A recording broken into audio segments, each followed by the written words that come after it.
All right, today we're doing lecture 19. We're going to be talking about intercepts today. So whenever you graph a line on the XY plane, it's going to be crossing either the x-axis or the y-axis or both. So the x-intercept is going to be the point where the graph crosses the x-axis, and the y-intercept is going to be the point where the graph crosses the y-axis. So looking down, I have this graph that I wanted to go over, and we're going to be asking two questions. What is the x-intercept and what is the y-intercept? So looking at this graph, we want to find the x-intercept. So we need to find the point where the graph crosses the x-axis. That's going to be right here. Now this point on the x-axis, since it's on the left side of the x-axis, it's going to have a negative number, and this one is going to be -1. So over here, I'm going to write x equals -1. And when I write my ordered pair, I want to put -1 where the x should be. And then I'm going to put a 0 where the y should be. Because at this point right here, the x value will be -1, but the y value will be 0. Now for the y-intercept, we're trying to find the point where the graph crosses the y-axis. And that's going to be this point right here at +1. So I write y equals 1.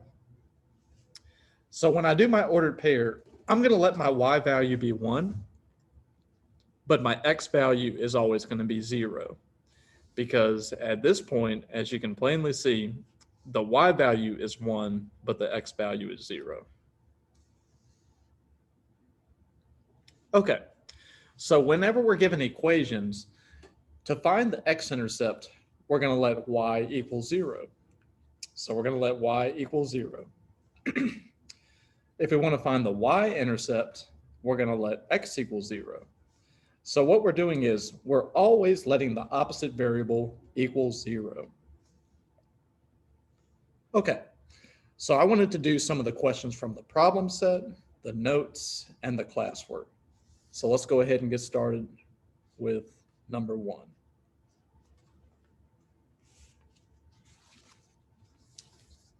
Okay, so number 1 says we have x minus y is equal to -5. X minus y equals -5. So what I want to do is I want to take this equation, which, by the way, is in standard form since x and y are on the same side. I want to take this equation and let y be 0. So to find the x-intercept, we're going to let y be 0. So all I'm going to do is let that y be 0 and see what happens. I have x minus 0 is equal to -5. If we're subtracting 0, that doesn't change anything. So we're going to get x is equal to -5. So that's going to be my x-intercept. I let the x value be -5.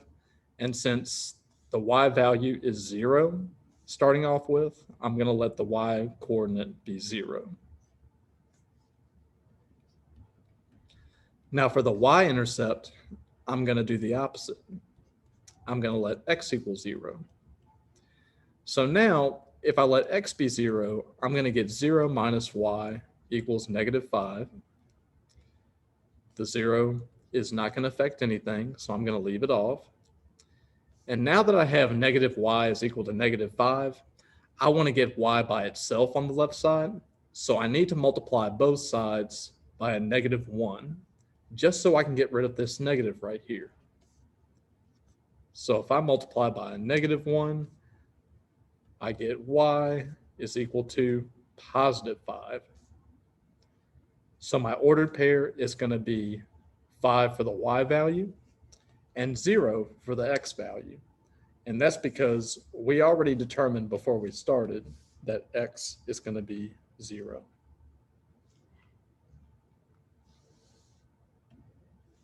Let's look at number 2. I have x minus 6y is equal to 30.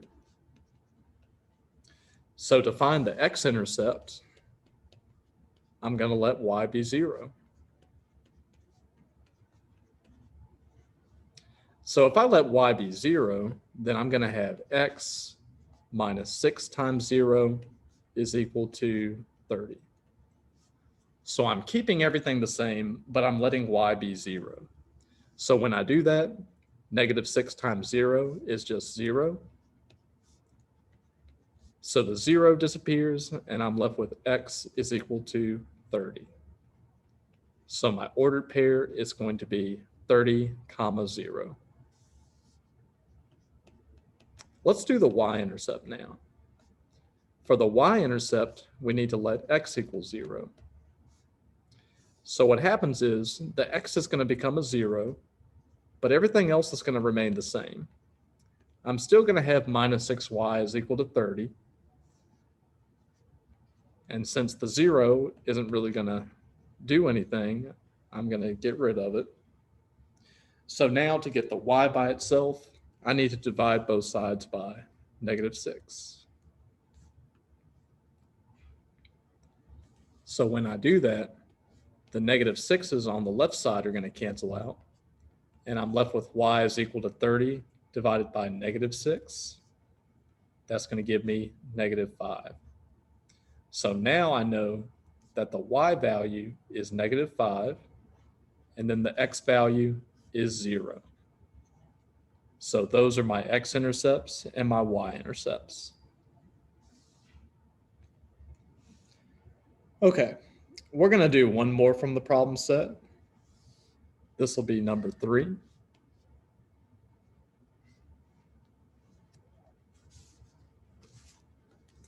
We're going to do 5x minus 3y is equal to negative 15. So here's the equation that I have, and I want to find the x-intercept and the y-intercept. So for the x-intercept, I need to let y be 0 because we're always letting the opposite variable be 0. When I do that, my 5x is going to stay the same. My y is going to change into a 0, and it's still going to be equal to negative 15. So now, since 3 times 0 is 0, I'm really subtracting 0. I can get rid of that. And I'm left with 5x is equal to negative 15. I'm going to divide both sides by 5. That will get the x by itself. So then I'm left with x is equal to negative 3. So that's going to be my x value, and my y value, of course, is going to be 0. Okay, let's do the y-intercept. This time I need to let x equal 0 and see what happens. So I'm going to let x be 0, but keep everything else the same. I know that 5 times 0 is going to give me 0, so I don't need to worry about this term. So I'm left with negative 3y is equal to negative 15. So to get y by itself, I need to divide both sides by negative 3.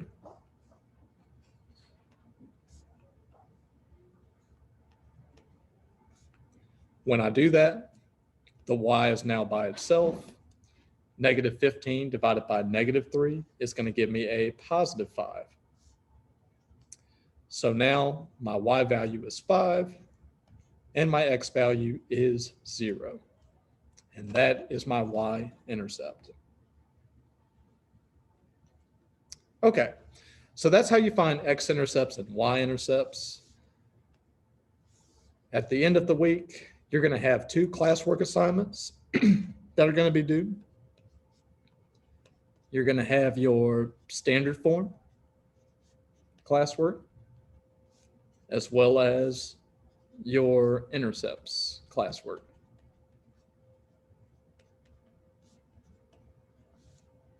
Make sure you get those in before Sunday. All right, class dismissed. That's all I have to talk about. Have a very mathematical day.